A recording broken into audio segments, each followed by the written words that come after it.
Live on KPRC TV and the KPRC2 Plus live stream. The news starts now.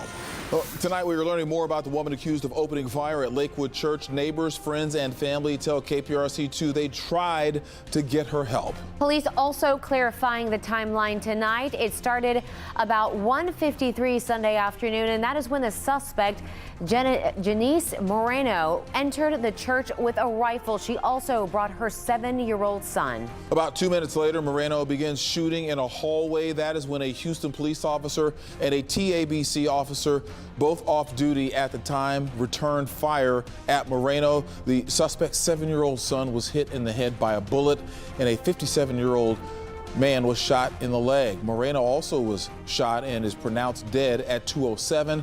The 7-year-old still in critical condition tonight. Well, an investigator gave details of what they have found so far, including how the suspect had a sticker that read Palestine on the stock of the AR-15. They also found anti-Semitic writings in her car.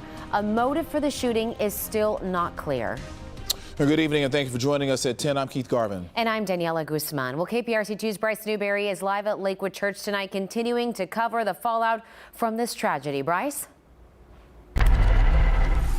Keith, that 7-year-old shooting victim's grandmother telling us that he remains in critical condition in the neurological ICU tonight, as there are still so many questions about this shooter's past, including possibly missed warning signs, as well as a history of mental health problems.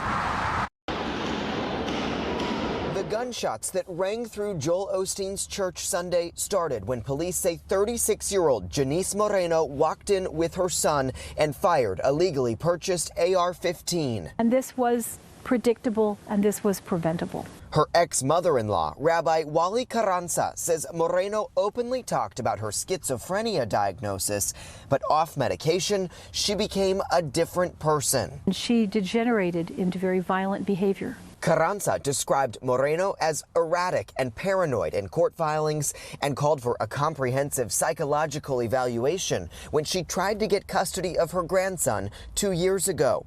He's now fighting for his life after an off-duty HPD officer and TABC agent fired back, killing Moreno inside the church, her son caught in the crossfire. We were the family that was trying and that was throwing up the red flags and saying, please help. 4 years I've been through hell. I have reported this, and it's gone on deaf ears. Nobody should have died. Nobody should have been hurt. This should have been handled years ago. Neighbors reported problems too. Records released by Conroe Police Tuesday reveal several calls to Moreno's home for reports of harassment, disorderly conduct, and threats.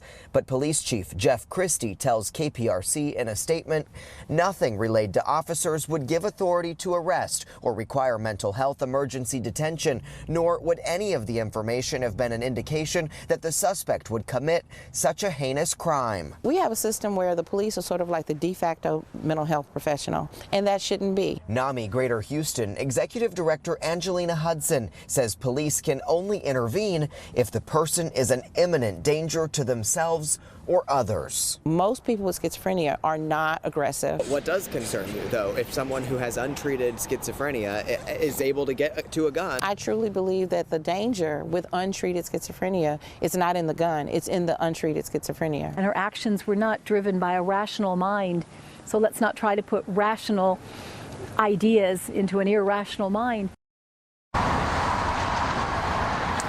And Houston police say this is a complex investigation. They are still working through many of the details of it, so they've remained pretty tight-lipped on any new developments today. The shooter's ex-mother-in-law telling me on the phone just a couple of hours ago that she plans to continue using her voice to fight for change. Live at Lakewood Church tonight, I'm Bryce Newberry, KPRC 2 News. Bryce, thank you. And KPRC